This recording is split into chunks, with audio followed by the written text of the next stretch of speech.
gracias. En todas nuestras casas acostumbramos utilizar esponjas, ¿verdad? Para lavar los trastos, por ejemplo. Sí, o lo denominan con otro nombre en alguna parte, en alguno de los países que nos acompañan. Esta es una típica esponja que se utiliza acá, ¿verdad? Entonces, ustedes ven o generalmente han visto, digamos, que la esponja es muy liviana, ¿verdad? También han visto que cuando se humedece, absorbe mucha agua. Incluso yo la puedo exprimir así y me comienza a chorrear un montón de gotas de agua. Y eso es precisamente porque la esponja tiene mucha porosidad. Si uno la ve con detenimiento, va a observar precisamente los espacios vacíos. Esa es la porosidad. Sí, ¿me creen o no me creen? Sí, señor, correcto. Entonces, vean, voy a hacer una pequeñísima demostración muy sencilla. Nada más permítame un momento para no hacer un reguero aquí yo. Eh, Aquí tengo un recipiente con agua. Le he puesto color azul precisamente para que quede mejor demostrado lo que voy a hacer, ¿verdad? Porque si la dejaba color natural, por ser la esponja amarilla, quizá no se notaba, digamos, la diferencia. Entonces, ¿qué es lo que pasa? Vamos a suponer que esta es el agua de lluvia. Entonces comienza a llover y esta agua, ¿dónde cae? Va a caer al suelo. Dependiendo de las condiciones del suelo, puede hacer que tenga cultivos ese suelo, puede hacer que esté impermeabilizado por las construcciones urbanísticas, puede hacer que ese suelo tenga mayor o menor porosidad, ¿verdad? O puede hacer que tenga otro tipo de porosidad que vamos a ver más adelante, ¿verdad? Vamos a suponer que la esponja es el suelo,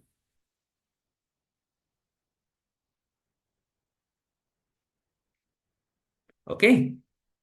Entonces, bueno, por una cuestión lógica, lo ideal es que lloviera, ¿verdad? Y cayera el agua en el suelo.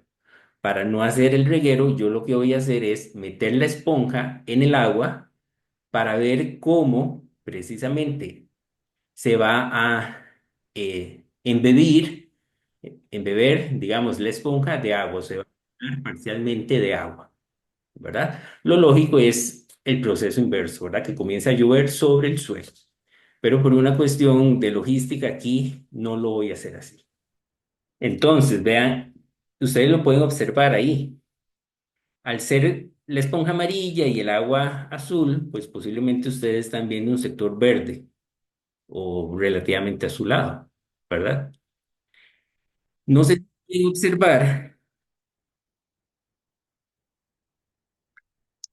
que ese sector que está demarcado no es horizontal, sino que tiene cierta inclinación. Lo pueden observar, se aprecia. Sí. Bueno, Sí, sí, sí. Sí, gracias. señor. Eso es precisamente, yo lo hice adrede, ¿verdad? Al propósito, para que quedara bien claro el límite entre la zona amarilla, que no tiene agua, y la zona azul o verde, que sí tiene agua. ¿Por qué? Porque a partir de este momento vamos a hablar de la zona saturada, es la zona que está completamente sus espacios vacíos llenos de agua, en nuestro caso, ¿verdad? Que sería esta zona azul o verdosa, esa va a ser la zona saturada. Y esta otra zona amarilla, que no está llena de agua, puede tener algo de agua, pero no completamente llena de agua, la vamos a denominar zona no saturada. ¿Ok? A partir de ahora vamos a usar esos términos. Y este límite entre una zona y la otra es lo que vamos a denominar como tabla de agua. Es el nombre, digamos, más sencillo que le podemos dar. Hay otros nombres técnicos eh, que van a aparecer en algunas de las láminas y en algunas de las lecturas, que puede ser nivel estático, nivel freático, nivel piezométrico, ¿verdad? Son nombres eh, obviamente técnicos que tienen su significado, que por los objetivos de este curso no vamos a entrar, digamos, a diferenciar, pero no necesariamente muestran lo mismo, ¿verdad? Entonces, en términos generales, vamos a hablar de tabla de agua. La tabla de agua es ese límite entre la zona no saturada y la zona saturada, ¿verdad? Entonces, para recapitular, comienza a llover, ¿verdad?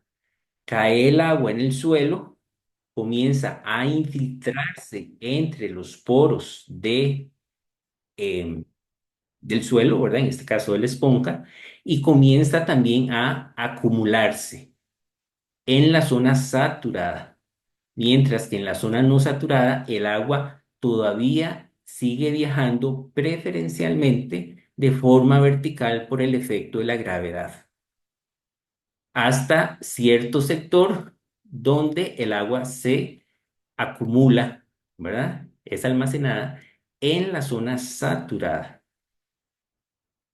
Sí. Ahora, todo esto es el suelo, todo esto son las rocas, esto puede ser muy somero a 5 metros de profundidad, o puede ser a 50 o a 2 kilómetros de profundidad. Este sector que está saturado es lo que vamos a denominar el acuífero, ¿verdad? Nosotros vivimos acá en la parte superficial de la topografía, sobre el acuífero, si es que hay acuíferos a profundidad. Ese es otro elemento muy importante. ¿Por qué? Porque dependiendo del uso del suelo que nosotros le demos, podemos favorecer o no la recarga de agua en el suelo. Podemos incidir o no en la calidad del agua que se va a recargar y que me puede eventualmente contaminar esta zona saturada que es el acuífero. Sí. Ahora, como ustedes observan ahí, esta tabla de agua tiene una pendiente, ¿verdad? Se ve que está inclinada. O ya no se ve, voy a mojarla nuevamente.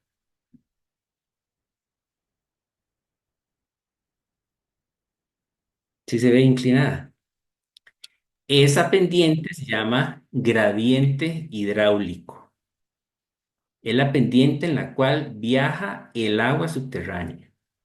Y vean lo que estoy diciendo. El agua viaja. El agua viaja en el suelo, en las rocas.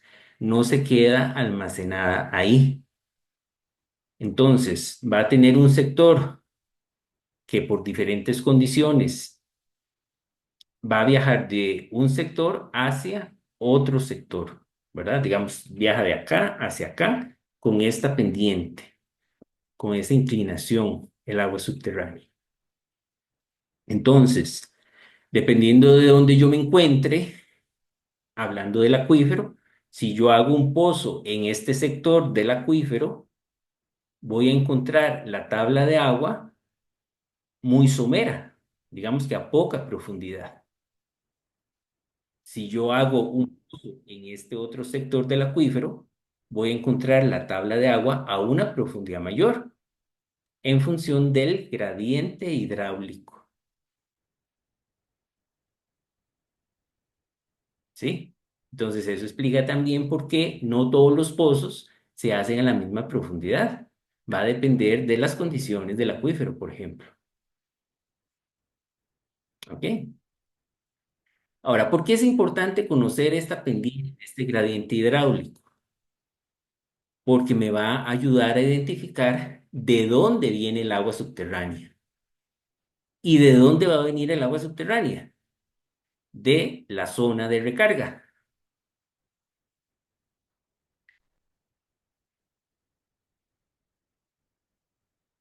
del acuífero.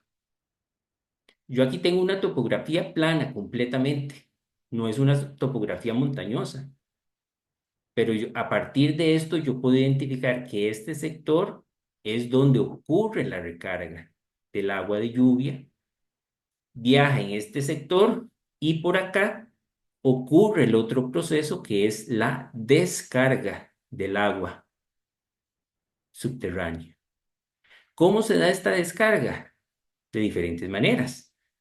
La más común para la mayoría de la gente es por medio de las nacientes de agua, que muchas veces son captadas para abastecimiento poblacional.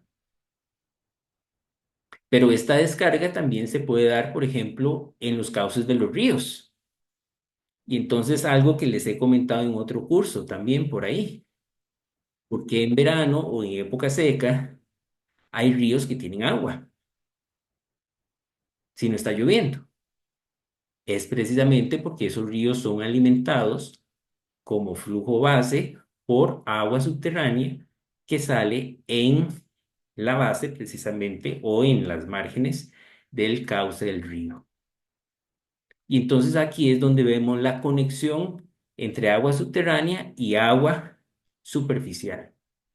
El agua superficial en forma de lluvia, en este ejemplo, cayó en esta zona, se recargó, se infiltró, logró recargar el acuífero, viajó como agua subterránea y salió a un río, ¿verdad? Como una naciente y se convierte nuevamente en agua superficial, ¿verdad? Y entonces ahí llegamos, lo recordarán los que llevaron el curso de pozos y manantiales, a una paradoja de las nacientes o de los manantiales.